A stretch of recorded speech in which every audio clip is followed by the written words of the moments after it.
Hello everyone, Assalamualaikum warahmatullahi wabarakatuh. Welcome back with me Nasruddin. Today, I would like to tell about materi ISBD, or in bahasa Ilmu Sosial Budaya Dasar. Langsung saja kita ke pembahasan yang pertama. The first is manusia dan kebudayaan. Menurut Selo Sumarjo, budaya adalah semua hasil karya, cipta dan rasa manusia. Sedangkan unsur-unsur kebudayaan ada 7, yaitu yang pertama bahasa, yang kedua sistem pengetahuan, yang ketiga sistem kemasyarakatan, yang keempat sistem teknologi, yang kelima sistem mata pencaharian, yang keenam sistem religi atau keagamaan, dan yang terakhir yaitu kesenian. Selanjutnya yaitu manusia dan peradaban. Peradaban seringkali diartikan sebagai perkembangan budaya manusia yang terjadi di masa lampau dan tidak akan terulang lagi di masa yang sekarang. Peradaban erat kaitannya dengan perubahan sosial, modernisasi, dan konsep pembangunan. Ketiganya saling berkaitan, di mana jika terjadi modernisasi akan melahirkan perubahan sosial, karena modernisasi dapat mengubah pola pikir dan tatanan yang ada di dalam masyarakat menjadi lebih baik lagi daripada sebelumnya. Selanjutnya akan melahirkan konsep pembangunan. Materi selanjutnya yaitu manusia sebagai individu dan makhluk sosial. Manusia dikatakan sebagai makhluk sosial karena tidak bisa hidup tanpa bantuan orang lain. Sejak lahir, manusia berinteraksi dan bergantung pada manusia lainnya. Sebagai contoh, seorang anak yang sangat bergantung pada ibunya. Ada 2 jenis jika manusia dikatakan sebagai makhluk sosial. Yang pertama, manusia sadar resiko, dan yang kedua yaitu interaksi sosial. Interaksi sosial dapat terjadi apabila adanya reaksi dan respon dari orang lain. Sebagai contoh, jika kita pergi ke danau dan kemudian melempar batu, jika ada reaksi atau respon dari orang lain, maka itu bisa dikatakan sebagai interaksi sosial. Selanjutnya, manusia, nilai dan moral. Dalam bahasa Latin, moral berarti kebiasaan. Dalam bahasa Indonesia, moral dapat dikatakan sebagai akhlak. Sedangkan dalam bahasa Yunani sama dengan ethos, yang artinya etika. Manusia yang bermoral adalah manusia yang memiliki sikap dan tingkah laku yang sesuai dengan nilai-nilai dan norma-norma yang berlaku di masyarakat. Manusia yang tidak mengikuti nilai dan norma yang di dalam masyarakat, maka orang tersebut dikatakan sebagai orang yang tidak bermoral.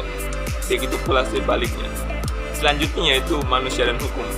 Menurut Aristoteles, hukum merupakan kumpulan aturan yang dapat mengikat dan berlaku bukan hanya masyarakat saja, tetapi juga pada hakim itu sendiri.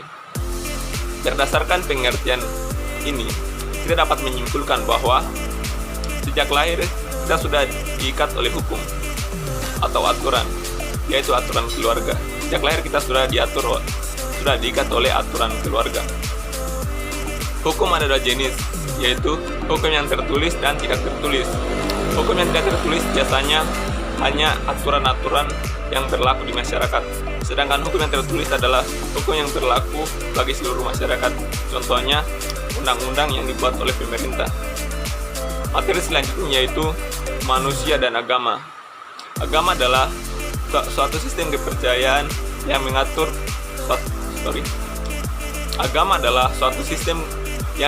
kepercayaan dan peribadatan kepada Tuhan yang Maha Kuasa. Sedangkan menurut Bahruddin Al-Kahiri, agama berasal dari bahasa Sanskerta yang artinya tidak, dan gama yang artinya besar kacir atau berantakan. Berarti agama adalah tidak kocar kacir atau tidak berantakan.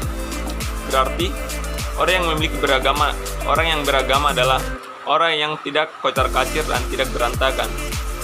Agama memiliki fungsi diantaranya. Yang pertama, sebagai sarana untuk keselamatan, sebagai jembatan perdamaian dunia, dan yang ketiga yaitu sebagai identitas diri. Materi selanjutnya yaitu manusia dan kesederajatan. Dalam Kamus Besar Bahasa Indonesia, kesederajatan artinya sama tingkatan atau pangkat. dan kedudukan. Selanjutnya yaitu manusia sains dan teknologi.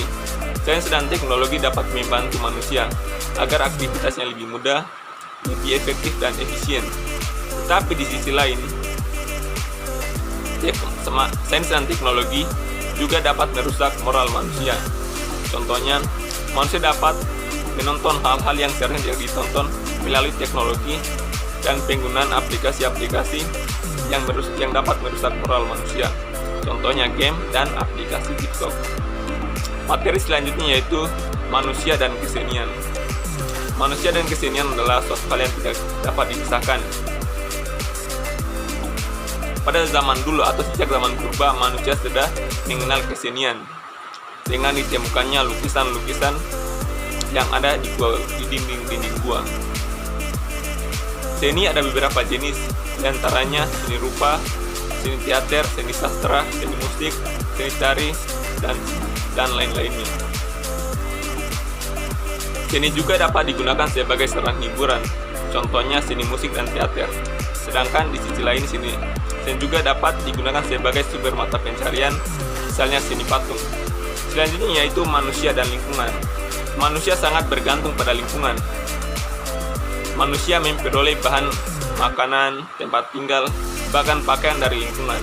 Tetapi manusia secara tidak sadar itu merusak lingkungan dengan mengelola atau mengambil sumber daya alam secara berlebihan.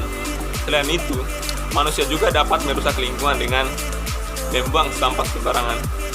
I think enough, that's all for me. Don't forget to like and subscribe. See you.